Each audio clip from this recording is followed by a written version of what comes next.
সালমান শাহ হত্যার পিছনে শাবনূর কতটা দায়ী? আসলেই কি সালমান শাহ হত্যার পিছনে শাবনূরের হাত রয়েছে? অনেকেই অনেক রকমের ধারণা করেন, অনেকে অনেক রকমের কথা বলেন।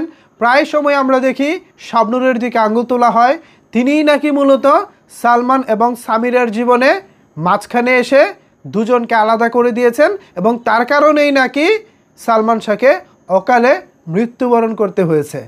আসলে সত্যটা কি?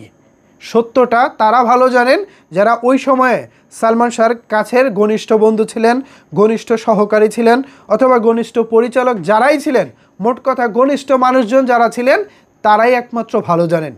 আমাদের চলচ্চিত্র, বাংলাদেশের চলচ্চিত্র বলি বা বহির্বিশ্বের চলচ্চিত্র বলি, যে কোনো ইন্ডাস্ট্রিতেই যখন কোনো হিট যদি গড়ে ওঠে তখনই তাদেরকে নিয়ে মুখরোচক আলোচনা মার্কেটে ছড়িয়ে পড়ে। সেটা যেমন হয়েছিল শাকিল খান পপি, শাকিব খান অপু বিশ্বাস, মৌসুমী ওমর সানি, শাবনাজ নাঈম, সালমান শাহ শাবনূর, এরকম অনেক জুটিকে নিয়ে অনেক রকমের রিউমার উঠেছিল। কিছু কিছু রিউমার বাস্তবেও ঘটেছিল। আমরা দেখেছিলাম দিন শেষে ওমর সানি মৌসুমী বিয়ে করেছিলেন। এরপরে পপি শাকিল খানের, যদি অনেক কিছু শুনেছি বাট মানে ঘটনা খুব বেশি প্রকাশ্যে আসেনি। তারপর পূর্ণিমা রিয়াজ, এরকম ঘটনা আমরা মার্কেটে শুনেছি কিন্তু সেটা বাস্তবে ঘটতে দেখিনি। আবার শাকিব খান অপু বিশ্বাস, সেটা বাস্তবে ঘটে গেছে। এরকম অনেক ঘটনা রিউমার কিছু ঘটেছে, কিছু আবার ঘটেনি, মানে যেটা রটনা ছিল সেটা ঘটেনি। বাট সালমান শাবনূরের ব্যাপারটা নিয়ে রহস্য থেকেই যায়।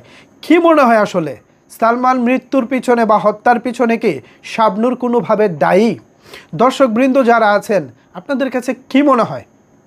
সালমান শাহ শাবনূর তখনকার সময়ে হিট জুটি, তাদের সিনেমা মানেই সুপার ডুপার বাম্পার হিট।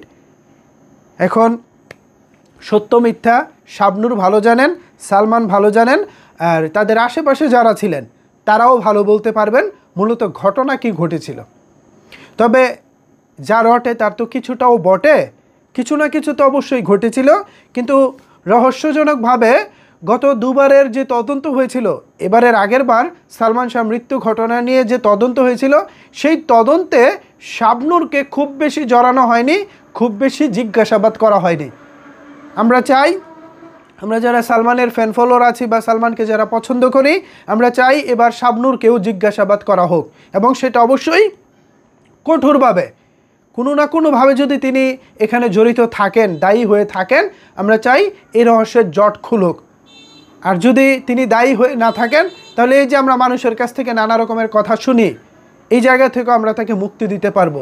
মানে শাবনূরকে নিয়ে যে কথাবার্তা শুনি, যদি তিনি দায়ী হয়ে থাকেন তাহলে তো আমরা জানতে পারবো। যদি দায়ী নাও হয়ে থাকেন তাহলে আমরা বিষয়টির ক্লিয়ার একটা স্পষ্ট ধারণা চাই। শুধু একটা মানুষকে ব্লেম দেওয়া হবে যিনি এখন অস্ট্রেলিয়ায় আছেন, তিনি তার মতো করে তার পরিবার সন্তান নিয়ে সুখে আছেন, কিন্তু সালমান শাহর প্রসঙ্গটা উঠে আসলেই শাবনূর প্রসঙ্গটা উঠে আসে, এটা আসলে ঠিক না। যদি ঘটনার পিছনে শাবনূর দায়ী থাকে এটাও প্রমাণ হোক, আর যদি দায়ী হয়ে না থাকে সেটাও প্রমাণ হোক। কি বলেন ভিউয়ার্স? আপনারা কি আমার সাথে একমত? জানিয়ে দিন আপনার মতামত নিচের কমেন্টস বক্সে। ধন্যবাদ সবাইকে এতক্ষণ আমার সাথে থাকার জন্য।